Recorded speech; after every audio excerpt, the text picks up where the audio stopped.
دیوبندیوں کے امام، اس کا نام اشرف علی تھانوی صاحب ہے. وہ اپنی کتاب فضائل یومیہ کے اندر 3 مقامات کے اوپر لکھا میرے غوث الثقلین کا ایک دھوبی تھا، جب وہ مر گیا تو بعد میں اس دھوبی کو کسی نے خواب میں دیکھا تو پوچھا کیا بنا؟ تو کہنے لگے کچھ بھی نہیں. فرشتے نے آ کے پوچھا من ربو کا، رب کون ہے؟ تو میں نے کہا میں تو غوث پاک کا دھوبی ہوں. منکر نکیر آئے، انہوں نے آ کر سوال کیا مر ربو کا، کہنے لگا عبدالقادر جیلانی کا دھوبی ہوں. کہا ماں دینوں کا، تیرا دین کیا ہے؟ ارے کہا نا غوث پاک کا دھوبی ہوں. پوچھا ماں کن کا تقول بھی اتحاد رجل، کہنے لگا اتنی پہچان بھی نہیں، گناہگار آدمی. حضور غوث پاک کے گھر سے کپڑے آتے تھے دھو دیتا تھا. حضور غوث پاک کا دھوبی ہوں، اتنی بات قبول ہو، بخش دو نہیں تو سزا دے دو. فرشتے حیران، یا اللہ کیسے بندے سے پالا پڑا جو سوال کرتے گئے جواب ایک ہی دیتا ہے کہ میں عبدالقادر جیلانی کا دھوبی ہوں. فرشتوں نے کہا مولا کس بندے کے پاس بھیج دیا؟ اب تک 2 ہی بندوں سے واسطہ پڑا، ایک وہابی اور ایک سنی. حضور غوث اعظم قبر میں آئے اور فرمانے لگے کیوں تنگ کرتے ہو میرے ماننے والے کو؟ فرماتے ہیں حضور غوث اعظم نے فرمایا مجھ سے پوچھو کیا پوچھنا ہے، مجھ سے پوچھو. فرشتے کہنے لگے ہم پوچھتے ہی نہیں، ہم پوچھتے ہی نہیں، عبدالقادر جانے اور خدا جانے. رب کی بارگاہ سے حکم ہوا اے فرشتوں، وہ اگر ہمیں نہیں جانتا تو کیا ہوا، ہمارے محبوب غوث اعظم کو تو جانتا ہے. حکم ہوا، تھانوی صاحب لکھتے ہیں کہ حکم ہوا فرشتوں اسے جنت لے جاؤ کہ یہ میرے عبدالقادر جیلانی کا دھوبی ہے. اس دھوبی کی بخشش ہو گئی، دھوبی کی بخشش ہو گئی. اس پر تھانوی صاحب لکھتے ہیں، فرماتے ہیں کہ اس کی بخشش ہو گئی. اور کیوں ہوئی؟ کہتے ہیں کہ دھوبی کا بار بار یہ کہنا کہ غوث پاک کا دھوبی ہوں اس کی نسبت کے کبھی ہونے کی دلیل تھا. واقعہ ہے غوث پاک رحمۃ اللہ تعالی کے دھوبی کے حوالے سے بیان کیا گیا، لیکن ہمارے علماء نے رد کیا اس کا، ایسا کوئی واقعہ نہیں ہے، کوئی اس کا ثبوت نہیں ہے. تو ہمارے جو اسلاف ہیں باقاعدہ فتاوی دیے، بالکل فتاوی اس کے اوپر فتاوی دیے، بالکل اس شریف العبدی صاحب رحمۃ اللہ علیہ کا فتویٰ ہے، مفتی جلال الدین امجدی صاحب رحمۃ اللہ تعالی کا فتویٰ ہے. اور ایسی چیزوں کا رد ہمارے علماء کرتے ہوئے آئے ہیں. خود ہمارے امام اہل سنت رحمۃ اللہ تعالی علیہ نے فتاوی رضویہ میں غوث پاک کی طرف منسوب کرامت پہ گفتگو کی اور بیان کیا اس بات کو کہ وہ سوال کیا گیا، 2 کرامتوں کے بارے میں سوال کیا گیا.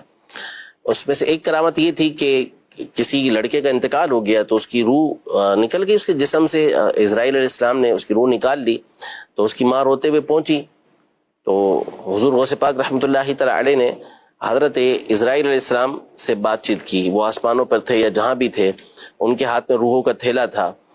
تو واقعے کے اندر یہ بیان کیا گیا کہ انہوں نے ان سے روح کا تھیلا چھین لیا تو اس میں جتنے بھی روحیں تھیں وہ جسموں کی طرف لوٹ گئیں. تو اعلیٰ امام علیہ سنت نے اس کا شدید انکار کیا، بولے یہ توہین ہے حضرت اسرائیل علیہ السلام کی، اور حضرت اسرائیل علیہ السلام نے ملک الموت جو ہیں یہ بالاتفاق غوث پاک رحمۃ اللہ تعالی سے افضل ہے. تو کسی فرشتے کی توہین یہ تو ویسے ہی ناجائز و حرام و کفر ہے، تو اسرائیل علیہ السلام کی توہین غوث پاک رحمۃ اللہ تعالی کیسے کر سکتے ہیں؟ صحیح غلط چیز تھی نا، اس کا انکار کیا، نہیں تسلیم کیا اس کو. لیکن اگر اسی واقعے کو ہم دوسری جہت سے دیکھیں تو صحیح مسلم کے اندر اور دیگر صحیح ستہ کے اندر حدیث پاک موجود ہے کہ موسیٰ علیہ السلام نے تھپڑ مار کے حضرت ملک الموت علیہ السلام کی آنکھ کو باہر نکال دیا تھا. بالکل یہ واقعہ موجود ہے، لیکن ان کے لیے وہ توہین نہیں بنے گی، وہ توہین نہیں بنے گی. مسئلہ یہ ہے کہ جو چیز خلاف شرع ہوگی اس کا ہمارے علماء نے رد کیا. بالکل ہمارے علماء نے منع فرمایا کہ یہ ہے ہی نہیں. دوسرا یہ کہ اگر کوئی واقعہ ایسا ہے کہ جو خلاف شرع نہیں ہے لیکن اس کا کچھ ثبوت ہی نہیں ہے، نہ لوگوں کے اندر وہ معروف ہے، تو ہمارے علماء نے فرمایا کہ نہ کسی مستند کتاب کے اندر موجود، نہ ہی یہ زبان زد عام ہے. ایک ہوتا ہے کہ لوگوں میں مشہور ہے اور خلاف شرع اس کے اندر کوئی بات نہیں تو اس کو تسلیم کر لیا جاتا ہے کہ ٹھیک ہے، اس سے کوئی حکم شرع تو ثابت نہیں ہو رہا نا، آپ کے اوپر کوئی چیز تو لازم نہیں قرار دی جا رہی، آپ کا کوئی عقیدہ تو اس سے نہیں ثابت کیا جا رہا. ایک فضیلت کی بات ہے کسی ولی اللہ کی تو وہ اس کے ذریعے سے بیان کی جا رہی ہے اور وہ خلاف شرع ہے نہیں تو اس کو بیان کرنے کے اندر کوئی حرج نہیں ہے، جبکہ لوگوں کے درمیان وہ مشہور ہو، بعض اوقات اس کا سراغ نہیں ملتا.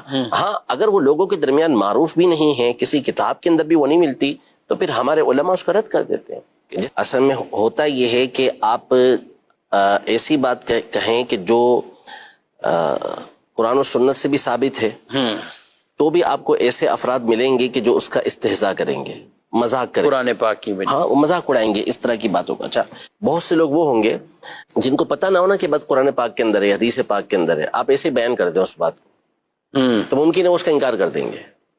بالکل. لیکن ہوں گے وہ اس طرح کے کہ وہ قرآن و سنت کو مانتے ہیں. اور جب انہیں بتایا جائے کہ قرآن و سنت میں اس طرح ہے تو وہ تسلیم کر لیں گے کہ ہاں بچے قرآن و سنت میں آگے مان لیں گے، ٹھیک ہے. لیکن یہاں یہ نکتہ ہے، یہ پہلو ہے کہ دیکھیں ایسی بات جب ان کو معلوم نہیں تھی کہ قرآن پاک کے اندر ہے یا حدیث پاک کے اندر ہے تو انہوں نے اس کا انکار کیا نا. اس کا مطلب یہ ہوا کہ ان کی عقل نے کہا کہ نہیں ایسا نہیں ہو سکتا، لیکن ان کی عقل تھی قرآن و سنت کے تابع، تسلیم کرنے والے تھے، مان لیا. تو اب یہاں پر بنیاد یہ ہے کہ ایسی باتیں کہ جو ہماری عقل کے اندر نہیں آتی، ہمیں سمجھ نہیں آتی کہ ایسا کیسے ہوگا، تو اس کو جب ہم تسلیم کرتے ہیں قرآن و سنت کے اندر موجود ہونے کی وجہ سے، تو جن چیزوں کی طرف رہنمائی قرآن و سنت کر رہے ہیں، دلائل کے ذریعے جن چیزوں کے وجود کا ممکن ہونے کا قرآن و سنت ہمیں ثبوت دے رہے ہیں کہ ایسی چیزیں یہ ہو سکتی ہیں اور ہوں گی، وہ سب اللہ تبارک و تعالیٰ کی عطا سے ہوں گی. چاہے قرآن مجید فرقان حمید میں آپ آصف بن برقیہ رحمت اللہ تعالیٰ علیہ کے واقعے کو لیں تو ھذا من فضل ربی، وہ اللہ کے فضل سے، میرے رب کے فضل سے وہ بھی. یا آپ حضرت مریم رضی اللہ تعالیٰ عنہا کے واقعے کو لیں تو وہ کیا ہے کہ قالت هو من عند اللہ، کہ اللہ کی طرف سے، ان اللہ یرزق من یشاء بغیر حساب، اللہ جس کو چاہتا ہے بے حساب اس کو رزق دیتا ہے اللہ تبارک و تعالیٰ. تو اس کا مطلب یہ ہوا کہ عمومی طور پر اس طرح کے واقعات جو ہوتے ہیں وہ ہوتے ہی ایسے ہیں کہ جو نہیں ہوتے جبھی تو وہ کرامت بنتے ہیں. صحیح. ہاں اگر وہ ایسے ہونا کہ جن کا ٹکراؤ قرآن و سنت کے ساتھ ہوتا ہو تو پھر ہم کہیں گے کہ جی یہ ہم بھی تسلیم نہیں کریں گے، ظاہر ہے کہ پھر وہ کرامت ہے ہی نہیں، وہ بات ہی جھوٹی ہے، وہ غلط ہے. لیکن یہ مرنے کے بعد پتہ چلے گا، جو مولا علی علیہ السلام کا قول ہے کہ انسان سویا ہوا ہے جیسے ہی مرے گا تو جاگ اٹھے گا، اوہ یہ کیا ہوا. تو یہی کچھ ہی ہونا ہے، کیونکہ ہم نے تو بڑی امیدیں لگائی ہوئی ہے کہ یار کسی نے کہنا یار میں تو ہر مہینے 11ویں دیندا سا. تو شیخ عبد القادر جنانی جو ہے وہ جس نے اشرف علی تھانوی صاحب نے بھی نقل کیا ہے کہ جی ایک بندہ مر گیا تو قبر میں جناب وہ اشرف علی تھانوی صاحب کہتے ہیں کہ جی وہ شیخ عبد القادر جیلانی کا وہ دھوبی تھا، اس سے جب سوال پوچھا مر ربو کا، اس نے کہا میں شیخ عبد القادر جیلانی کا دھوبی ہوں. پوچھا ماں دینوں کا، انہوں نے کہا میں توبی ہاں. تیسرا انہوں نے کہا میں توبی ہاں. تو وہ فرشتے انہوں مان لگے، اللہ نے کہا چھاڑ دو، انہیں کہہ دیتا ہے، جواب دے دیتا ہے. بھئی یہ جواب قرآن و حدیث میں تو نہیں آیا، چھڑے چھوٹے نہیں سب جھوٹ کھڑے ہوئے اللہ دے بندے ہو. یہ کس نے کیمرہ فٹ کیا ہوا ہے؟ وہ اللہ دے بندے ہو، کسی وڈے تے وڈے امام نو بھی قبر کسی نے کھنگن نہیں دینا، ادھر تے حالت ہی کوئی نہیں ہونی. ٹھیک ہے کہ جائے گا کسی کی قبر میں پہنچ جائے گا، سب کچھ جھوٹ ہے. قبر کے 4 سوالات میرے یوٹیوب پہ کلپ ہے، آپ دیکھ لیں، اس میں میں نے پورا کھول دیا کہ فاسق و فاجر کے ساتھ کیا ہونا ہے. اور قبر کے 3 نہیں 4 سوال ہیں. چوتھا سوال ہی سب سے اہم ہے کہ تو نے خود پڑھ کے عمل کرنے کی کوشش کیوں نہیں کی.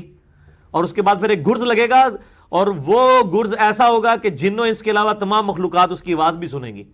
ٹھیک ہے، لگ پتہ جائے گا، پتہ نہیں لگے گا، لگ پتہ جائے گا. اب لوگوں نے بس ٹھیک ہے وہ کچھ بھی نہیں ہونا جی، وہ تو ہم تو بس نسبتیں کام آئیں گی. تو یہ ہوائیاں اڑ جائیں گی مرنے کے بعد، پتہ چل جائے گا کہ جناب یہ، وہ کہتا ہے جی پتہ لگ جائے گا کہ آگے جا کے پتہ نہیں لگنا، تو انہوں لگ پتہ جانا ہے. ٹھیک ہے، لیکن اس وقت ایک بندے کو مرنے کے بعد پتہ چلا کہ غلام احمد قادیانی دجال تھا. اب وہ کہ یا اللہ مجھے دنیا میں دوبارہ بھیج دے، میں دوبارہ اپنے آپ کی اصلاح کر لوں. نہیں، میرا بھی مسئلہ 196 بھی ریکارڈ ہوا اسی کے اوپر. اس کا عنوان ہے کاش میں دنیا میں واپس جا سکتا. سورہ سجدہ کی میں نے آیت نمبر 12 سے 22 تک 11 آیات میں رکت انگیز فکر آخرت کے اوپر لیکچر ہے، اور میں نے کافی ساری چیزیں اس حوالے سے ڈسکس کی ہیں.